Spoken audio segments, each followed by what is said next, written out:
municipio. El primer Urmeneta que hemos encontrado es un Martínez de Urmeneta. Juan Martínez de Urmeneta nació en Urnieta, en el caserío Urmeneta, ¿Sí? hacia el año 1530.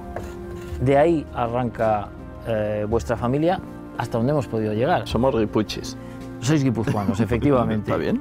Del caserío Urnieta, pero Juan Martínez no fue el heredero, no heredó el caserío. Entonces tuvo que emigrar. Y emigró a un municipio muy próximo, a El Duayen. Y en El Duayen casó con Graciela Recalde, que vivía en el caserío Erreca, o sea, en el caserío Recalde. Encuentra a una chica con caserío en El Duayen y emigra allí. Y a partir de ahí vais a iniciar un pequeño periplo por la zona antes de llegar a Echarri. Y este es el documento más antiguo que tenemos, que hemos encontrado relativo a tu familia. Y en concreto es una obligación que firman Juan Martínez de Urmeneta y Graciela de pagar una cantidad de dinero a Maese Martín de Aramburu, y tiene dos cosas curiosas. Una, la razón por la que pagan. La razón por la que pagan es porque Martín de Aramburu es el cirujano de la villa de Tolosa y el médico, y entonces Martín de Aramburu le ha curado a tu antepasado, a Juan Martínez de Urmeneta, de una herida que se hizo con un hacha. Y nos lo especifica aquí, bueno, ¿no? Por razón que vos, el dicho Maese Martín, me habéis curado a mí, el dicho Juan Martínez, de una grande herida que me di con una hacha en el pie derecho. Bueno. Entonces, les queda todavía por pagar 10 ducados, que es una cantidad considerable. O sea, yo sospecho que tu antepasado se hizo una buena avería. Sí, entonces, aunque el médico era muy caro, ¿no? Aunque el médico era muy caro. Lo cierto es que no llegaba a médico. Maese Martín Aramburu era cirujano. Para obtener el título de médico había que asistir a la universidad, lo que implicaba viajar fuera, y no todo el mundo podía permitírselo. Para ejercer de cirujano bastaba conformarse con otro profesional y tras 4 años de ejercicio ser aprobado por un tribunal.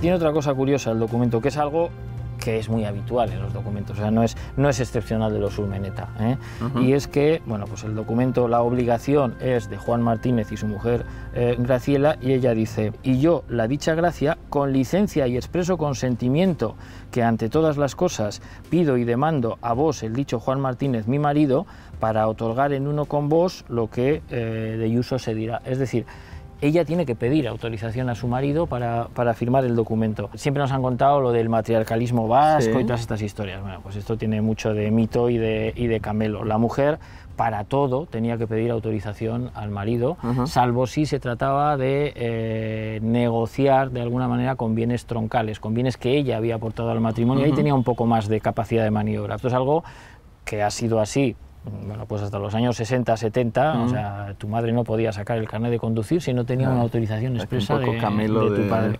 Entonces, el matriarcado. Eso es un poco un mito que, bueno, pues que casi por romanticismo muchas veces se sigue manteniendo, pero lo cierto es que no, que las mujeres solamente cuando enviudaban y quedaban ellas como cabezas de familia tenían capacidad de... Bueno, no se sabe si le dio ella con el hacha en el pie, ¿eh?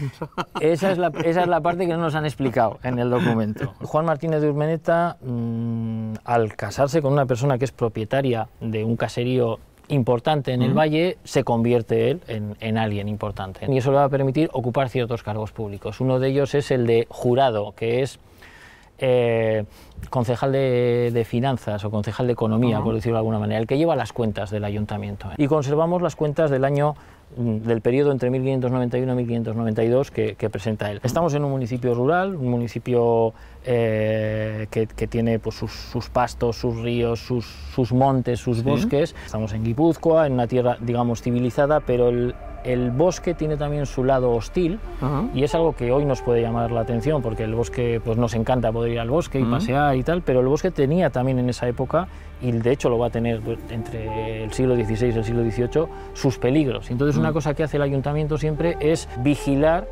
el que no proliferen las alimañas en el bosque. Entonces los ayuntamientos suelen organizar batidas para cazar lobos, suelen recompensar a quienes traen crías de lobos, crías de osos. En algún caso en Navarra En el siglo XVII se habla de alguien que ha matado un tigre, pero yo creo que exageraba un poco, no sé, sería igual un lince muy grande o algo por el estilo. Y en el caso concreto del Duayen, ¿sí? Aparece, por ejemplo, aquí, ítem, por mandado del dicho concejo, di 2 reales a un hombre de Huici que vino con crías de lobo. Y luego nos encontramos aquí también con ítem, así bien, a Martín de Chupito de Perejón, por mandado del concejo, 12 reales porque mató un lobo. 12 reales ya, bueno, es una cantidad que empieza a tener su importancia. Y tendría un hombre de Arano que vino con una mano de un oso que mató, 10 y 6 reales. Es decir, no se trae el oso, claro porque si he matado un oso y me tengo que acarrear el oso hasta el ayuntamiento, entonces lo que hacen es cortarle una mano. Está estipulado qué mano es, porque claro, si tú cortas 4 manos y vas a 4 ayuntamientos, cobras 4 veces, entonces tiene que ser la anterior derecha la que llevas y por la que te dan la recompensa. O sea que estamos viviendo en un mundo civilizado, en un mundo, digamos, urbanizado, entre comillas, pero estamos viviendo muy próximos a eso, lo que la documentación antigua llamaba el saltus, el bosque, pero con un concepto un poco de asalvajado. ¿Qué atrás queda esa época en la que en nuestros montes vivían animales salvajes a los que hemos ido echando con el tiempo? En el pasado uno podía encontrarse con un oso al pasear por Urbasa, Aralar o Gorbella, en las Encartaciones y por supuesto en los Pirineos. Me ha encantado lo del oso. Lo del oso y los lobos. Sí, bueno, el del lobo, el que me ha gustado ha sido el quien lo mató, ¿no? El Chupito Perejón. Martín Chupito Perejón. Habrá que investigar sobre él también. Y seguimos subiendo con otro Juan Martínez de Urmeneta, que repite un poco la historia de su padre. El caserío Erreca, el que aporta Graciela al matrimonio, lo hereda otro hermano, y este Juan Martínez de Urmeneta va a pasar a vivir al caserío Garro, que lo aporta su mujer María Garaycoechea Garro. O sea, ella a su vez había recibido también el caserío de su madre. Es una, o sea, viviendo de las mujeres. Es una línea de madres. Tienen un hijo, Pedro, que es un Pedro Urmeneta, que es un hijo natural, es decir, que lo tienen fuera del matrimonio. Lo que pasa es que lo reconocen como hijo propio, algo que era muy habitual en esa época, y de hecho un documento posterior nos dice que lo tenían en su casa llamándole hijo y él a los susodichos padre y madre y reconociéndole por tal. Ya no es Martínez de, Pedro es Urmeneta, a secas, o sea que ahí es donde este Martínez que yo te he añadido aquí capciosamente lo habéis perdido. Casa con María Ondarreta, que también es hija natural. Van a tener, y lo voy a llevar para este lado porque si no, no me entran, a un Joanes de Urmeneta. Le vuelve a pasar algo que ya ha pasado varias veces. No es él el que hereda el caserío, es una hermana suya la que se queda con el caserío. Entonces, él tiene que emigrar. Llega a Legazpi en 1666, junto con su hermano Domingo, que también queda apartado de la herencia, pero se encuentran con un problema. La villa de Legazpi no les reconoce como hidalgos. Y entonces, claro, tienen que pagar impuestos. Y además no tienen acceso ni a oficios públicos, ni a cargos públicos, son un poco la escoria de la sociedad. Así que ellos, ¿qué van a hacer? Pleitear contra Legazpia, y en 1670, cuando llevan escasamente 4 años viviendo allí, hay un pleito que acaban ganando ellos y que acredita que efectivamente son hidalgos. Y cuando ganan el pleito, además, se hace lo que se hacía en aquella época. En las Juntas Generales de Guipúzcoa, reunidas en aquella ocasión en Hernani, se lee públicamente la sentencia, dejando claro ante todas las autoridades guipuzcoanas que aquellos Urmeneta eran efectivamente hidalgos. La figura de hidalgo que... El hidalgo es el hombre libre, a diferencia de el pechero o el hombre llano, que era el que cargaba con todos los impuestos directos. Vale. No es que no pagaran impuestos los hidalgos, pero pagaban indirectos. Es decir, cuando un municipio necesitaba arreglar un camino, ¿qué hacía? Pues imponía la sisa sobre el vino, es decir, un recargo en el precio del vino, y ese recargo era el IVA, por decirlo de alguna manera, y con ese dinero que recaudaba, bueno, pues arreglaba el camino. Pero ¿y cómo el hidalgo, porque viene de origen? El hidalgo, en el caso de los guipuzcoanos, como es este, sí, los que proceden de un solar originario y un solar que siempre ha sido libre, se le supone hidalgo. Y este es el documento que acredita Mira, Miquel, el documento que acredita la esa nobleza hidalguía. y la hidalguía de Ahí sangre, va. originarios legítimos por línea Directa de varón de la Casa Solar y Armera de Urmeneta, que radica en la noble y leal villa, será, ¿no? Sí, De Urnieta. Les costó 4 años ahí de, bueno, de caña, pero bueno, lo consiguieron. Aquí Sí, en la Casa Solar de Urmeneta. La hidalguía universal, ligada a un solar conocido, es uno de los pilares de la sociedad vasca del antiguo régimen. La nobleza no hace falta que la conceda nadie, se adquiere por naturaleza. En 1677 nace en Legazpia su hijo Felipe. Y su hijo Felipe Urmeneta, vuelve a emigrar. Me parece que estáis un poco culo inquieto en casi todas partes, y él va a casarse con una chica de Echarri Aranaz. Sois una familia que siempre andáis un poco persiguiendo a las chicas, o sea, son las chicas las que os impulsan a moveros de un lado para otro. Casi siempre parece que encontréis chica con caserío, lo cual está bien, y en Echarri va a nacer Martín Urmeneta, el primero de los urmenetas navarros. Nace en 1712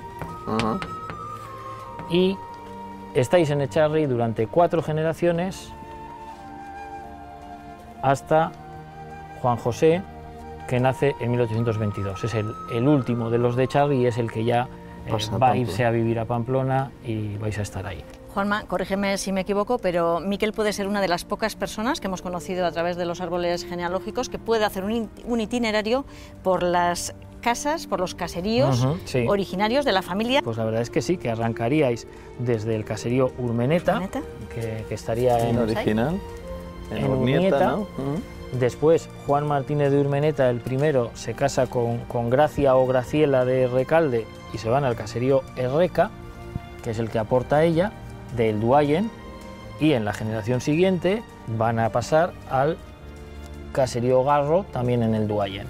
O sea que ahí tienes 3 pasos de la familia. Vaya, luego ya cuando van a vivir a Legazpi ya van a un núcleo urbano, es diferente, es un caso distinto, pero ahí tienes 3 caseríos en los que habéis estado viviendo. Los Urmeneta. Esto sí que no tenía ni idea, bueno, sabía del original, pero de estos dos ni idea. Sí me gustaría que remataras dibujando un lobo, este árbol genealógico tuyo. Además, perfecto, en honor a tu segundo apellido. Perfecto, Ochoa. Venga, vamos. Venga.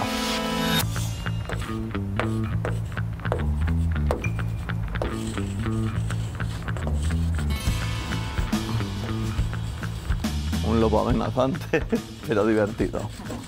Quiero que busques otro huequito para que pintes un oso, porque aquella historia del oso te ha gustado. Hazle un hueco. Venga. ¿Se cotizan mucho los originales de Urmeneta? Nos sí, te tienes que llevar la puerta. A la puerta de Toriles. Llevamos la puerta. Somos muchos. Este es la mano del oso cortada. Vale. Que realmente solo le cortó el brazo. No, nunca se sabrá. Le cotizó a 16 reales, ¿eh? Sí. Y ahora, como colofón, por tu primer apellido, por lo que fue y significó en el origen de toda tu carrera artística, el toro, y en honor al sitio en el que estamos haciendo tu árbol genealógico, un toro. El toro. Mi Mr. Testis. ¿Ves?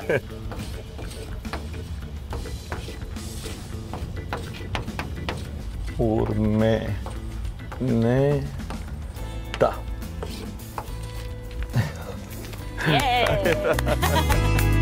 Nuestro árbol de hoy ha dado curiosos frutos. Además de unos cuantos secretos, un lobo, un oso y un toro. Quién sabe, quizá hayamos sugerido a Miquel ideas para nuevos personajes.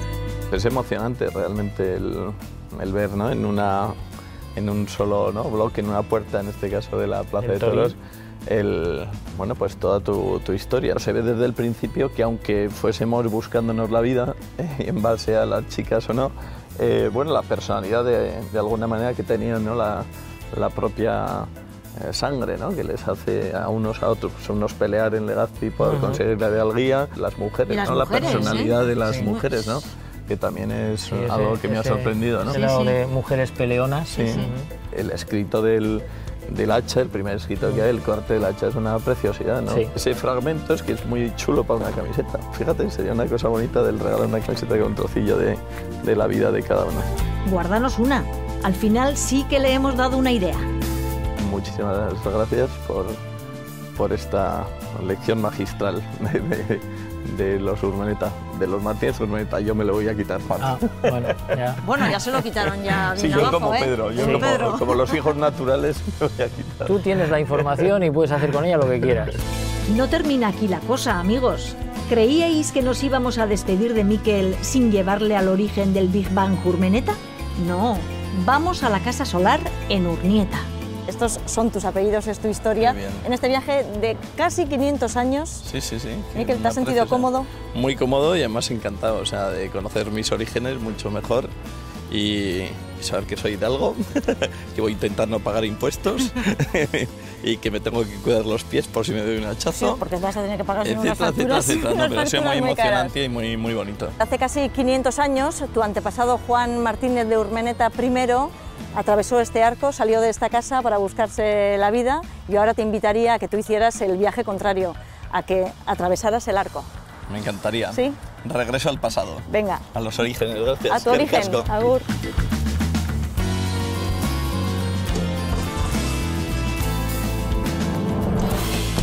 ¡El oso, el perro, el lobo! ¡Yo me lo...